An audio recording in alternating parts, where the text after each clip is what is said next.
এর মধ্যে শায়েখ অবশ্যই স্পষ্ট বলেছেন, শুধু নেতা নয়, নীতির পরিবর্তন চাই। খুনি ধর্ষক তারা ক্ষমতায় গেলে এদেশ দুর্নীতি আবারও চ্যাম্পিয়ন হবে, দুর্নীতি বন্ধ হবে না। আপনি লিখে রাখেন, বাংলাদেশের জনগণ আগামীতে কোন চাঁদাবাদকে কোন জায়গায় ভোট দেবে না।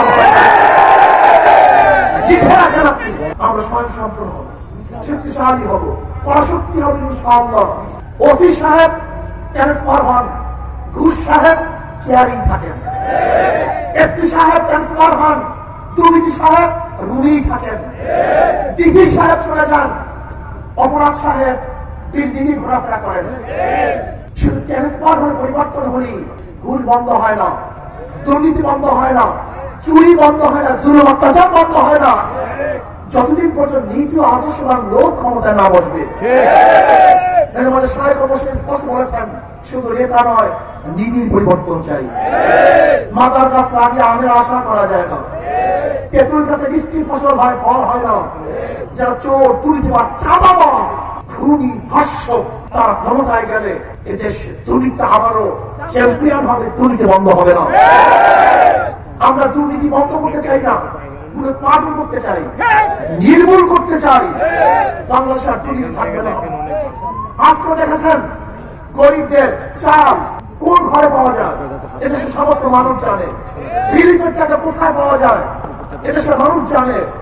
এমনকি বর্তমানে আমরা হাজারো ঘরেরা জানি মসজিদের টাকা বরাদ্দ হয়েছে, সে মসজিদের টাকা পর্যন্ত খেয়ে ফেলছে। কি চলতেছে বাংলাদেশ?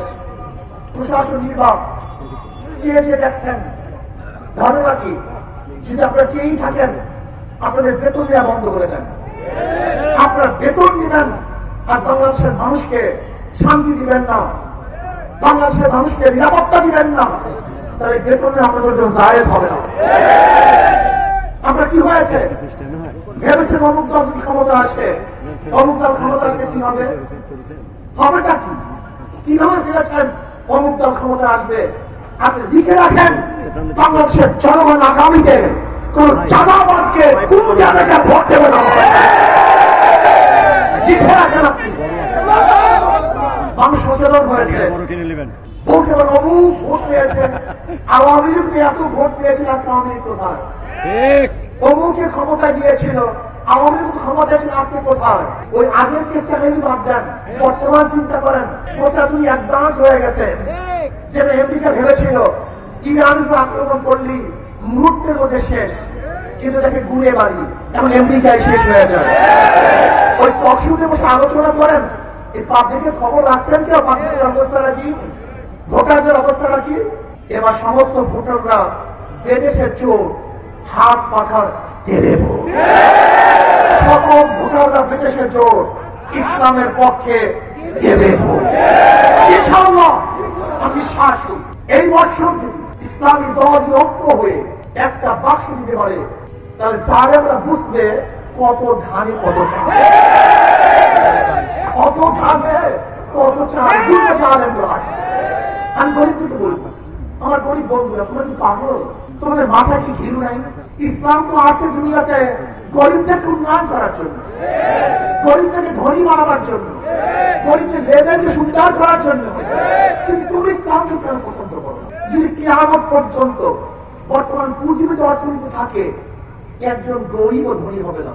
ইসলামী অর্থনীতি চালু হলে আমি চ্যালেঞ্জ দিয়ে বলতে পারি, আগামী 5-10 বছরের মধ্যে সমস্ত গরিবদের দরিদ্র সীমার উপরে চলে যাবে।